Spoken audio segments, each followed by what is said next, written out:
বিসমিল্লাহির রহমানির রহিম। আসসালামু আলাইকুম রহমতুল্লাহ বরকাত। আজ জুমাবার, জুম্বার নামাজ পড়ে আমি খেত দেখার জন্য আসছি। গ্রাম ভাষায় চক বলে, চক খেত যেটাই বলেন আর কি।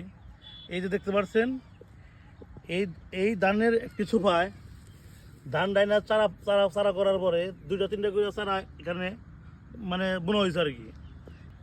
এখানে দেখেন 2-3টা করে গুছি দেওয়া হয়েছে। এখানে কতগুলো সব হয়ে গেছে, একটার মধ্যে কমসে কম 15-20টা করে হয়ে গেছে। এটা সব আল্লাহর নিয়ামত। এই খাদ্য ধান, এই জিনিসটা বড় হইতে হইতে ধান হবে, ধানের পরে এটার আমরা চাল বানাইয়া আমরা খাবো। এই খাদ্য আমরা অপচয় করি, কিন্তু একটু ভাইবা দেখছেন কি এটা এটা এটা এবং জানতি কৃষকের কতটুকু পরিশ্রম করা লাগছে। আপনার রইল কি রইতে পইরা কাজ কইরা এই ধানটা ঘরে তুলে, এর মধ্যে কত ধরনের ঝামেলা যায়। তারপরে এই জিনিসটা আমরা কেন অপচয় করবো খাদ্য জিনিসটা। এটা পাশে দেখেন আমাদের এটা ভুট্টা ক্ষেত, ভুট্টা ক্ষেতের কিছু কথা বলবো আর কি।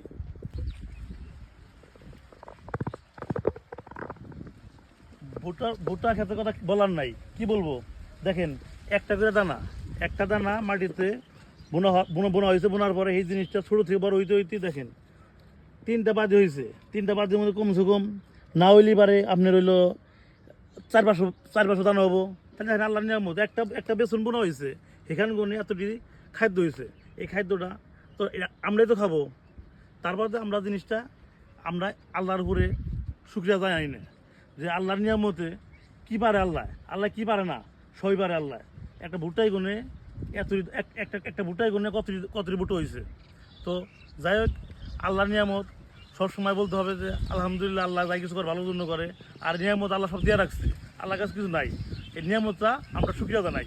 আল্লাহর কাছে সবসময় বলি, আল্লাহ যাই কিছু করো তোমার হাজার শুকরিয়া, আলহামদুলিল্লাহ।